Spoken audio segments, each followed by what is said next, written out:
बच्चों, welcome back to the channel and welcome back to the series of activities of class 10th science. आज करें बच्चों इस series का एक्टिविटी 1.5 चैप्टर नंबर 1 की।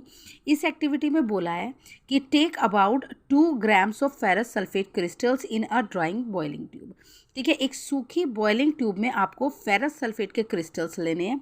Note the colour of ferrous sulphate crystals. ध्यान रखेंगे बच्चों, फेरस सल्फेट के जो क्रिस्टल्स होते हैं वो ग्रीन कलर के होते हैं। अच्छी तरीके से याद कर लेना, ग्रीन कलर के होते हैं।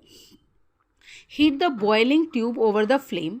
ठीक है, इसको जो है बॉइलिंग ट्यूब को, मतलब जिसमें हमने फेरस सल्फेट के क्रिस्टल्स रखे हैं, उसको जो है हमें क्या करना है बच्चों, हमें ये फ्लेम पर रखनी है और देखते हैं कि क्या होता है आगे आगे, और क्या ऑब्जर्व हम कलर चेंज में करते हैं, बाकी सब चीज़ों में हम क्या ऑब्जर्व करते हैं।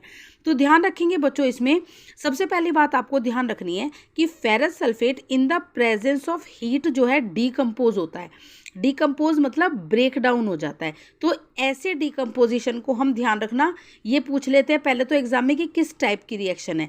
तो यहाँ पर फेरस सल्फेट डीकम्पोज हो रहा है, तो ये थर्मल डीकम्पोजिशन है, बिकॉज हीट की प्रेजेंस में डीकम्पोज हो रहा है। याद रखेंगे, it is the reaction of thermal decomposition. Decomposition मतलब ब्रेक होना।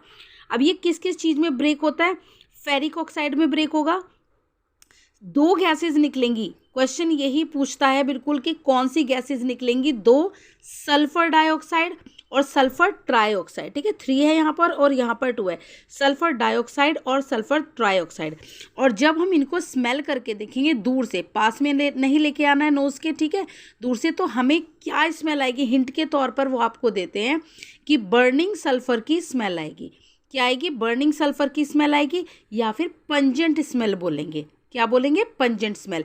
तो यहाँ से आपको क्वेश्चन में हिंट मिल जाता है कि पंजेंट स्मेल बोलें या बर्निंग सल्फर स्मेल बोलें, तो sulphur dioxide and sulphur trioxide निकलेगा। ठीक है, दूसरा हिंट देंगे कि एक गैस ऐसी निकलेगी जो एसिड रेन में मदद करती है, मतलब कि एसिड रेन लाने का कॉज है एक, तो वो सल्फर डाइऑक्साइड होती है। ठीक है, और फेरस सल्फेट के जो क्रिस्टल्स है, क्या कलर चेंज हम ऑब्जर्व करेंगे?